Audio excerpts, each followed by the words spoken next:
ഹരേ കൃഷ്ണ. ഓം നമോ ഭഗവതേ വാസുദേവായ. ഓം അജ്ഞാനതിമിരാന്ധസ്യ ജ്ഞാനാഞ്ജനാശലാഖ്യ ചക്ഷുരുന്മീലിതം യേന തസ്മൈ ശ്രീഗുരവേ നമഃ. ഹരേ കൃഷ്ണ. എല്ലാവർക്കും സുഖമാണെന്ന് വിശ്വസിക്കുന്നു. ഹരേ കൃഷ്ണ.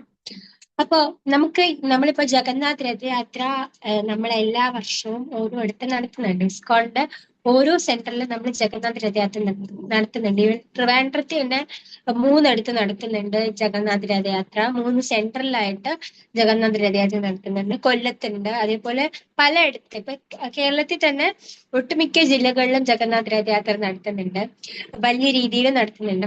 കേരളത്തിൽ മാത്രമല്ല, ഇന്ത്യയിൽ ഏകപ്പാടെ അത് നമുക്കറിയാം. ഒറീസയിലാണ് ഏറ്റവും വലുതായിട്ട് നടത്തുന്നത്. അതല്ലാതെ പല ബാക്കിയുള്ള സംസ്ഥാനങ്ങളിലും ഇസ്കോണിന്റെ ഇതായിട്ട് ജഗന്നാഥ് രഥയാത്ര നടത്തുന്നുണ്ട്. എന്തിന്? ഇന്ത്യയിൽ മാത്രമല്ല, ഇന്ത്യയുടെ പുറത്ത് പാകിസ്ഥാനിൽ വരെ നമുക്ക് ജഗന്നാഥ് രഥയാത്ര നമ്മൾ നടത്തി.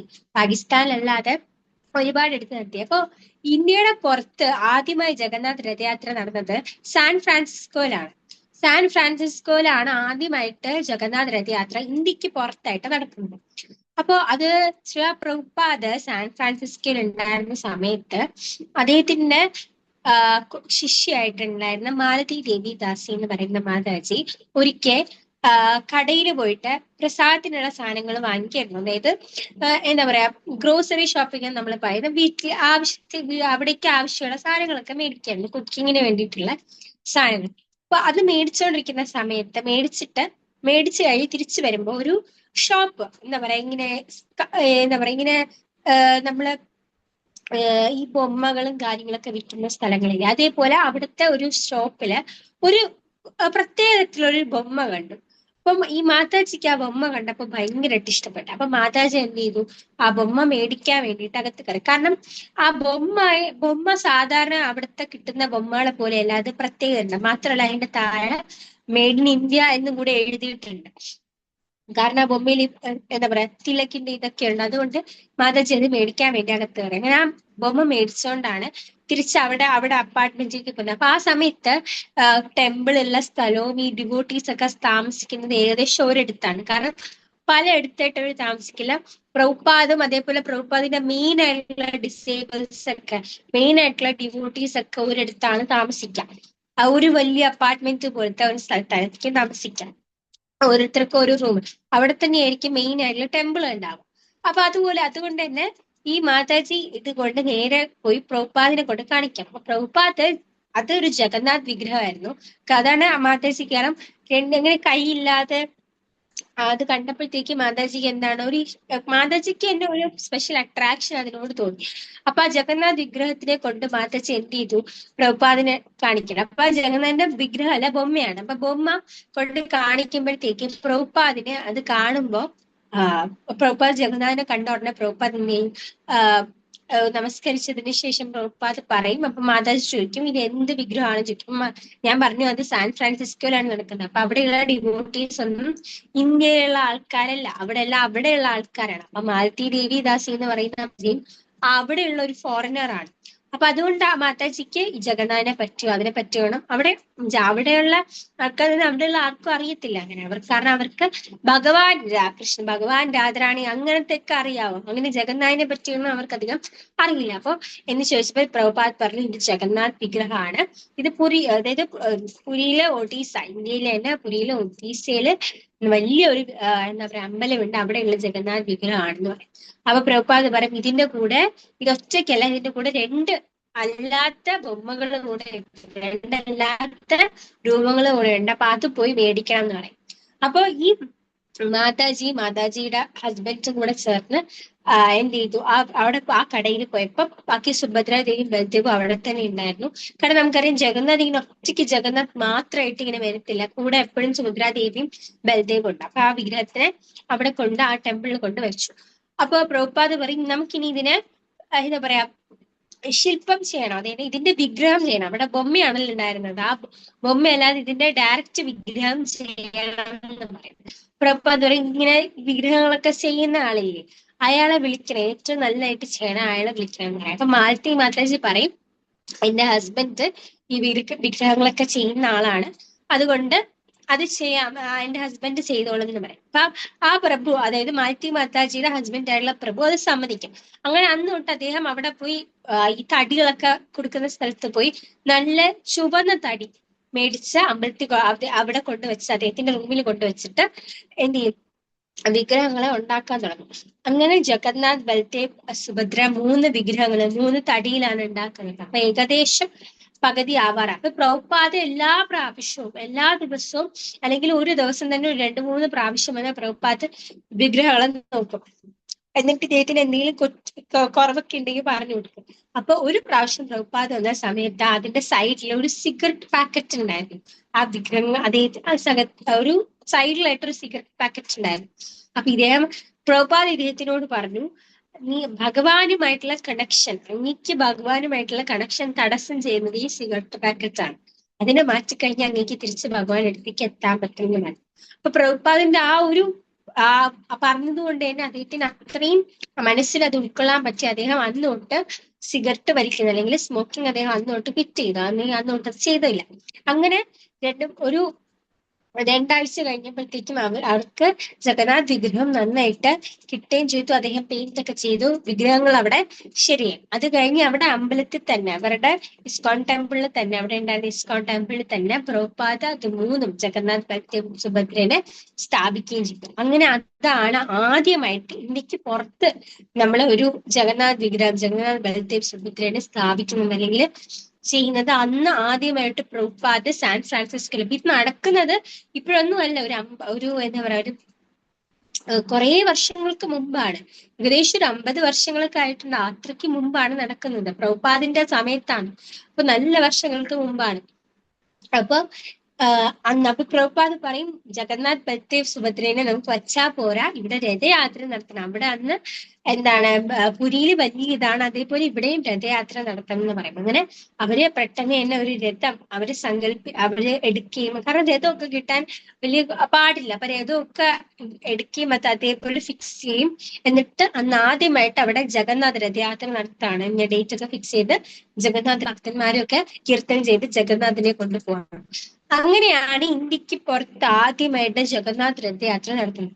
അത് കഴിഞ്ഞതിന് ശേഷം പിന്നീട് ഓരോ സ്ഥലങ്ങളിലായിട്ട് പ്രഭുപാദ് എന്ന ജഗന്നാഥിന്റെ ഇത് വയ്ക്കാൻ തുടങ്ങി. ഇന്ന് നമ്മൾ നോക്കുകയാണെങ്കിൽ ഒട്ടുമിക്ക ഫോറിൻ കൺട്രീസിലും ജഗന്നാഥിന്റെ ഇതാണ് കൂടുതലും ഉള്ള. അതായത് കൂടുതലല്ല, രാധാകൃഷ്ണ അല്ലെങ്കിൽ കൃഷ്ണ ബലരാമ കഴിഞ്ഞാൽ പിന്നെയുള്ളത് ജഗന്നാഥിന്റെ ഇതാണ്. കാരണം അവിടെയുള്ള ഡിവോട്ടീസിന് ജഗന്നാഥിന്റെ ഒരു കൂടെയുള്ള ആ ഒരു ഇതുള്ളത് കൊണ്ട് നമ്മൾ ഒട്ടുമിക്ക കൺട്രീസിലും ജഗന്നാഥുണ്ട്. മാത്രമല്ല ജഗന്നാഥ് രഥയാത്ര പലയിടത്തും നടക്കുന്നുണ്ട്. റഷ്യൻ അതായത് യൂറോപ്യൻ കൺട്രീസിലൊക്കെ ഒരുപാട് ജഗന്നാഥ് രഥയാത്ര നടക്കുന്നുണ്ട്. അവിടുത്തെ ഡിവോട്ടീസ് എല്ലാ വർഷവും നമ്മൾ ചെയ്യുന്നത് പോലെ അവിടെയും ജഗന്നാഥ് രഥയാത്ര നടത്തുന്നു. പിന്നെ അവിടെ എന്ന് പറയുന്നത് ഇപ്പോ നമുക്കിവിടെ 3-4 സെന്റേഴ്സ് ഉണ്ടെങ്കിൽ അവിടെ ഏകദേശം 1-2 സെന്റേഴ്സ് മാത്രമേ ഒരു കൺട്രിയിൽ ഉണ്ടാവുള്ളൂ. അപ്പൊ ആ 1-2 സെന്ററുകളുടെ വലിയ രീതിയിലാണ് അവിടെ ജഗന്നാഥ് രഥയാത്ര നടത്തുന്നത്. പിന്നെ അവിടെ പല കൺട്രീസിലും നമുക്ക് അനുവാദം ഇല്ല, എന്നാൽ അനുവാദമുള്ള കൺട്രീസിലെല്ലാം ചെയ്യുന്നുണ്ട്. നമ്മളിപ്പോ കഴിഞ്ഞ വർഷം നമ്മൾ പാകിസ്ഥാനിൽ വരെ നമ്മൾ ജഗന്നാഥ് രഥയാത്ര നടത്തി. അപ്പൊ അങ്ങനെയാണ് ഇന്ത്യക്ക് പുറത്ത് ജഗന്നാഥ് രഥയാത്ര ആദ്യമായിട്ട് നടത്തുന്നത്. അപ്പൊ ജഗന്നാഥ് സ്വാമിയുടെ അനുഗ്രഹം നമുക്ക് മാത്രമല്ല എല്ലാവർക്കും ഉണ്ട്. എവിടെയൊക്കെ ജഗന്നാഥ് ഉണ്ടോ അവിടെയൊക്കെ അനുഗ്രഹം ഉണ്ട്. കാരണം ജഗന്നാഥ് സ്വാമി ഭയങ്കര കാരുണ്യവാനാണ്. നമ്മൾ എന്ത് പറഞ്ഞാലും കേൾക്കും. അത്രയ്ക്ക് ക്യൂട്. ഭഗവാന്റെ തന്നെ ഇപ്പൊ നമ്മൾ കൃഷ്ണ ഭഗവാനെ നോക്കുമ്പോ ഭഗവാൻ കുഞ്ഞിലെ ഭയങ്കര ക്യൂട്ടായിരുന്നു. പക്ഷെ വലുതായപ്പോഴത്തേക്കും ആ ക്യൂട്ട്നെസ് ഉണ്ടെങ്കിലും ഭഗവാൻ കുറച്ച് മെച്യൂരിറ്റി ആയി. പക്ഷെ ജഗന്നാഥ് ഭഗവാൻ അങ്ങനെയല്ല, എപ്പോഴും ഭയങ്കര ക്യൂട്ടാണ്. ജഗന്നാഥ്, ബൽദേവും, സുഭദ്രയും ഭയങ്കര ക്യൂട്ടാണ്. നമ്മളപ്പോ എന്താഗ്രഹവും നമ്മൾ മനസ്സുകൊണ്ട് പറയുകയാണെങ്കിൽ ഭഗവാൻ എന്തായാലും അത് ചെയ്യും. പക്ഷെ ഭഗവാനുമായിട്ടുള്ള കണക്ഷൻ വേണം. കാരണം ഇപ്പോ നേരത്തെ പ്രഭുപാദ് അവിടെ പറഞ്ഞതുപോലെ അതായത് ആ മാലതി മാതാജിയുടെ ഹസ്ബൻഡും ഭഗവാനുമായിട്ട് കണക്ഷൻ ഉണ്ട്. പക്ഷെ അത് നിർത്തുന്നത് എന്താണ്, ആ സിഗരറ്റ് പാക്കറ്റ് ആണ്. അതേപോലെ നമ്മൾ ഭഗവാനുമായിട്ടുള്ള കണക്ഷൻ ഉണ്ട്, അതിന്റെ നടുക്ക് നമ്മൾ എന്തെങ്കിലും ഭൗതികമായിട്ടുള്ള കാര്യങ്ങൾ അതിന് നമ്മൾ പിടിച്ചു നിർത്തുന്നുണ്ടാവും. അതെന്താന്ന് നമ്മൾ കണ്ടുപിടിച്ചിട്ട് അത് മാറ്റി ഭഗവാനുമായിട്ടുള്ള കണക്ഷൻ നമ്മൾ കൂട്ടുകയാണ് ചെയ്യേണ്ടത്. പല കാര്യങ്ങളുണ്ടാവും. കാരണം നമ്മളെല്ലാം ഭൗതിക ലോകത്താണ് ജീവിക്കുന്നത്. അപ്പൊ പല രീതിയിലും പല കാര്യങ്ങളും നമ്മളെ അട്രാക്ട് ചെയ്യും. അപ്പൊ അതൊക്കെ ഭഗവാനിൽ നിന്ന് നമ്മൾ എങ്ങനെയൊക്കെ അകറ്റാമെന്നേ നോക്കത്തുള്ളൂ. അപ്പൊ നമ്മള് അതെല്ലാം മാറ്റി തിരിച്ച് ഭഗവാന്റെ അടുത്തേക്ക് എത്താണ് നോക്കേണ്ടത്. അപ്പൊ അതേപോലെ ഒരു ബ്രാഹ്മണൻ ഉണ്ടായിരുന്നു. അതായത് ഒരു ബ്രാഹ്മണ കുടുംബത്തില് ഒരു ഒരു കുട്ടി ഉണ്ടായിരുന്നു. ബ്രാഹ്മണ കുടുംബത്തിൽ ജനിച്ച ഒരു കുട്ടി ഉണ്ടായിരുന്നു. അപ്പൊ ഈ കുട്ടി എന്ന് പറയുന്നത് വലുതായി, അതായത് വലിയ കുട്ടിയായതിനു ശേഷം അഴുക്ക് കൂട്ടുകെട്ടിൽ പെട്ടിട്ട് ബ്രാഹ്മണന്മാർ എന്തൊക്കെയാണോ ചെയ്യാൻ പാടില്ലാത്തത് അതൊക്കെ ആ കുട്ടി ചെയ്യുമായിരുന്നു. അതായത് ബ്രാഹ്മണന്മാര് ചെയ്യാൻ പാടില്ലാത്ത ഒരുപാട് കാര്യങ്ങളുണ്ട്, അതൊക്കെ ചെയ്യുമായിരുന്നു. അതായത് മദ്യപിക്കും, അങ്ങനെ എല്ലാ കാര്യങ്ങളും ചെയ്യുമായിരുന്നു. അപ്പൊ ഈ കുട്ടിയുടെ അച്ഛൻ, അതായത് ഈ ഈ കുട്ടിയുടെ പേര് രാം എന്നാണ്. അപ്പൊ ഈ രാമിന്റെ അച്ഛൻ പറയും, രാമിന്റെ അച്ഛൻ രാമിനെ വിളിച്ചിട്ട് പറയും, നീ ഇതൊന്നും ചെയ്യാൻ പാടില്ല. അതായത് നിനക്ക് ഇപ്പൊ കിട്ടിയിരിക്കുന്ന അവസരം, നിന്റെ ഈ ഒരു യൂത്ത്ഫുൾ ആയിട്ടുള്ള അവസരം, അതായത് ആ ആള് കുറച്ച് 20-22 അങ്ങനത്തെ വയസ്സാണ്. അപ്പൊ ഈ യൂത്ത്ഫുൾ ആയിട്ടുള്ള അവസരം നീ ഭഗവാനെ സേവിക്കാനാണ് ഉപയോഗിക്കേണ്ടത്, നീ ഭഗവാനുമായിട്ട് കൂടുതൽ അടുക്കാനാണ് ഉപയോഗിക്കേണ്ടത്. അപ്പൊ ആ സമയം നീ അതാണ് ചെയ്യേണ്ടത്, അല്ലാതെ നീ എന്താണ് നിന്റെ സമയം നീ വെറുതെ കളയാണെന്ന് പറയും.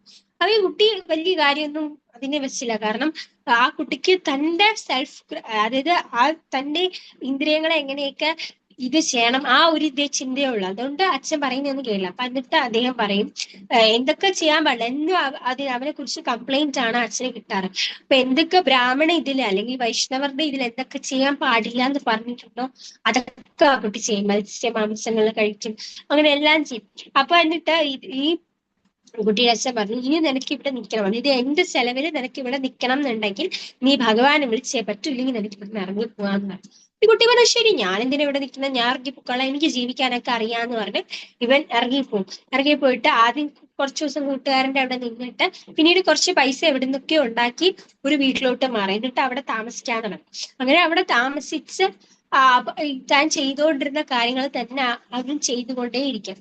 അപ്പോ അങ്ങനെ ചെയ്തുകൊണ്ടിരിക്കുന്ന സമയത്ത് ഒരു തത്തയൊക്കെ വിൽക്കുന്ന ആൾക്കാരെ, തത്ത അങ്ങനത്തെ കിളികളെയൊക്കെ വിൽക്കുന്ന ആൾക്കാർ അതുവഴി പോകും. അപ്പൊ ഇവൻ ആ സമയത്ത് വെളിയിൽ ഇറങ്ങി നിൽക്കും, താൻ വെളിയിൽ ഇറങ്ങി നിൽക്കുന്നത് കണ്ടപ്പോ അതിൽ ആ കിളികളുടെ കൂടെ ഒരു തത്ത ഉണ്ടായിരുന്നു. ആ തത്തേനെ ഇഷ്ടപ്പെട്ടു. അതിപ്പം വാങ്ങിക്കാൻ വേണ്ടി നിൽക്കണം. അങ്ങനെ ഭയങ്കര ഇത് കൊടുത്ത് ആ തത്തേനെ വാങ്ങിക്കുകയാണ്. എന്നിട്ട് തത്തേനെ നന്നായിട്ട് നോക്കുകയാണ്. കാരണം ഈ രാം ഒറ്റയ്ക്കാണ് താമസിക്കുന്നത്, കൂടെ ആരുമില്ല. അപ്പൊ അതുകൊണ്ട് ഒരു തത്തേനെ വെച്ച് നന്നായിട്ട് നോക്കുകയാണ്.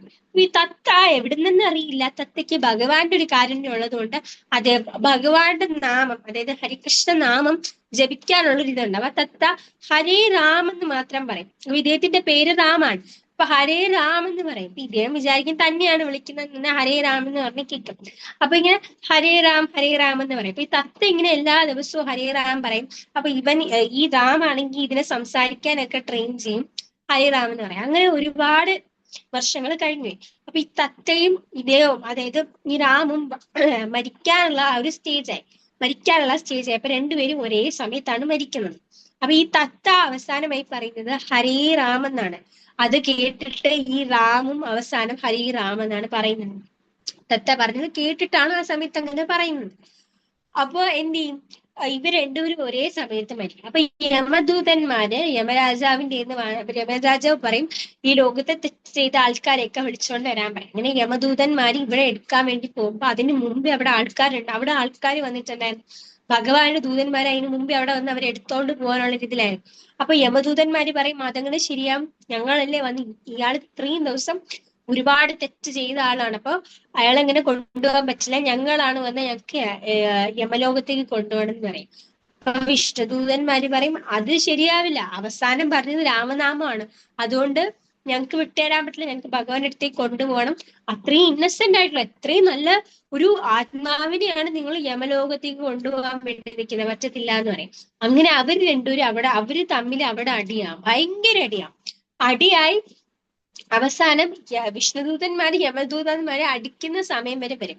എന്നിട്ട് അടിച്ചിട്ട് ഈ ഇവരെ രണ്ടുപേരും, അതായത് ഈ തത്തയുടെ ആത്മാവിനെയും അതേപോലെ ആ റാം എന്ന് പറയുന്ന വ്യക്തിയുടെ ആത്മാവിനെയും കൊണ്ട് വിഷ്ണുലോകത്തേക്ക് പോകും, വിഷ്ണുദൂതന്മാര് കൊണ്ടുപോകും. അപ്പൊ യമദൂതന്മാർക്ക് ഭയങ്കര ദേഷ്യമാവും, അതുപോലെ തന്നെ വിഷമം. അവര് ഇത്രയും അടി ഉണ്ടാക്കിയ കാരണം അവര് നമ്മൾ ഇത്രയും വലുതാണ്. അപ്പൊ ഈ വിഷ്ണുദൂതന്മാര് രാമനാമത്തിന്റെ പ്രാധാന്യം പറഞ്ഞു കൊടുക്കും, ഈ യമദൂതന്മാര് ഇയാൾ ഈ ജന്മത്തിൽ ചെയ്ത തെറ്റുകളൊക്കെ പറഞ്ഞു കൊടുക്കും. അങ്ങനെ അവര് ഭയങ്കര വാഗ്വാദമായി അടിയായി അവസാനം അടിച്ച് വിശ്വദൂതന്മാരെ കൊണ്ടുപോവുകയും ചെയ്തു. അപ്പൊ യമദൂതന്മാര് തിരിച്ച് യമലോകത്തെ പരാതി പറയാൻ വേണ്ടി പോകും. പോയിട്ട് പറയും ഇങ്ങനെ ഇന്ന ആൾക്കാർ ഇങ്ങനെ വിഷ്ണുദൂതന്മാരെ എടുത്തോണ്ട്. അപ്പൊ യമരാജാവ് ചോദിക്കും കാരണം എന്താണെന്ന് ചോദിക്കും. പറഞ്ഞു രാമനാമം ജപിച്ചതിന്റെ ഇതാണെന്ന് പറയും. ഇപ്പം എന്ത് പറ്റി അദ്ദേഹത്തിന്, അതായത് യമരാജാവിന് സന്തോഷം. എന്നിട്ട് പറയും രാമനാമത്തെ പറ്റി അത്രയും മാഹാത്മ്യമുള്ള ഒരു മന്ത്രം ഈ ലോകത്തില്ല. അതുകൊണ്ട് അത് ജപിച്ചതാരാണോ അയാൾക്ക് ഭഗവാന്റെ അടുത്തേക്ക് എത്താനുള്ള അവകാശം ഉണ്ട് എന്ന് പറയും. അപ്പോ ഇത് നമുക്കറിയാം, നമ്മൾ ഹരികൃഷ്ണ മന്ത്രം ജപിക്കുമ്പോൾ അതിൽ രാമനാമമുണ്ട്. പക്ഷെ ഈ രാമനാമം എത്രയോ പ്രാവശ്യം, രാമനാമത്തിൽ അത്രയും പ്രാധാന്യമുണ്ട്. പക്ഷെ രാമനാമം എത്രയോ പ്രാവശ്യം ചൊല്ലുന്നതിന് തുല്യമാണ് ഒരു കൃഷ്ണ എന്ന് വിളിക്കുന്നത്. അപ്പൊ നമ്മൾ എത്ര പ്രാവശ്യമാണ് ഹരികൃഷ്ണ മഹാമന്ത്രം ജപിക്കുമ്പോൾ രാമ കൃഷ്ണ എന്നൊക്കെ എത്ര പ്രാവശ്യമാണ് വിളിക്കണേന്ന് നോക്കണം. അതും ഒരു പ്രാവശ്യമൊന്നുമല്ല, 108 പ്രാവശ്യം. 16 മാലയാണ് നമ്മൾ ജപിക്കുന്നത്. ഓരോ മാലയിലും 108 പ്രാവശ്യം. അങ്ങനെ വരുമ്പോൾ നമ്മുടെ എന്തുമാത്രം നമ്മളുള്ളിലുള്ള നമ്മുടെ സോൾ അല്ലെങ്കിൽ നമ്മുടെ ആത്മാവ് എന്തുമാത്രം പ്യൂരിഫൈ ആവുന്നുണ്ട്, എന്തുമാത്രം നമ്മൾ ചെയ്തു വരുന്ന കർമ്മങ്ങൾ, നമ്മളെ മുൻ ജന്മത്തിലായാലും ഈ ജന്മത്തിലായാലും ചെയ്തു പറഞ്ഞ കർമ്മങ്ങൾ എന്തുമാത്രം കുറയുന്നുണ്ട്. അപ്പൊ ഭഗവാൻ അത്രയും കാരുണ്യമാണ്. ഇവിടെ അദ്ദേഹം തന്റെ ജീവിതം മുഴുവൻ തെറ്റുകളൊക്കെ ചെയ്തെങ്കിലും അവസാനം മരിക്കുന്നതിന് മുമ്പ് രാമ എന്ന് വിളിച്ചപ്പോഴത്തേക്കും അദ്ദേഹത്തിന് തിരിച്ച് ഭഗവാന്റെ അടുത്തേക്ക് എത്താൻ പറ്റി. ഭഗവാൻ അത്രയും കാരുണ്യവാനാണ്. നമ്മള് ഭഗവാനെ എന്ത് പറഞ്ഞു വിളിക്കുന്നു അതിനനുസരിച്ചായിരിക്കും, അതായത് നമ്മൾ ഭഗവാനോട് എന്ത് ചെയ്യുന്നു അതിനനുസരിച്ചായിരിക്കും ഭഗവാൻ തിരിച്ച് നമുക്ക് തരുന്നത്. പക്ഷെ എന്നാലും നമുക്ക് ഒരുപാട് അവസരങ്ങൾ ഭഗവാൻ തരും. പക്ഷെ അതൊന്നും നമ്മൾ മുതലെടുത്തില്ലെങ്കിൽ പിന്നെ ഭഗവാൻ ഒന്നും ചെയ്യാൻ പറ്റില്ല. പക്ഷെ നമ്മളിപ്പോ നമുക്കിപ്പോ വീട് കിട്ടിയിരിക്കുന്ന ഒരു അവസരമാണ് ഈ ഹരേ കൃഷ്ണ മഹാമന്ത്രവും കാര്യങ്ങളൊക്കെ. അത് നമ്മൾ എത്രമാത്രം യൂട്ടിലൈസ് ചെയ്യുന്നു അത്രയുമുള്ള ഫലം നമുക്കുണ്ട്. അപ്പൊ നമ്മുടെ മരണസമയത്ത് നമുക്കും ഭഗവാനെ ഓർമ്മിക്കാൻ പറ്റും, നമുക്കും തിരിച്ച് ഭഗവാൻ അടുത്തേക്ക് എത്താൻ പറ്റും. കാരണം തിരിച്ച് പിന്നെ ഈ ദുഃഖാലയത്തിലേക്ക് നമുക്ക് വരേണ്ട ആവശ്യം ഉണ്ടാവില്ല. ഹരേ കൃഷ്ണ.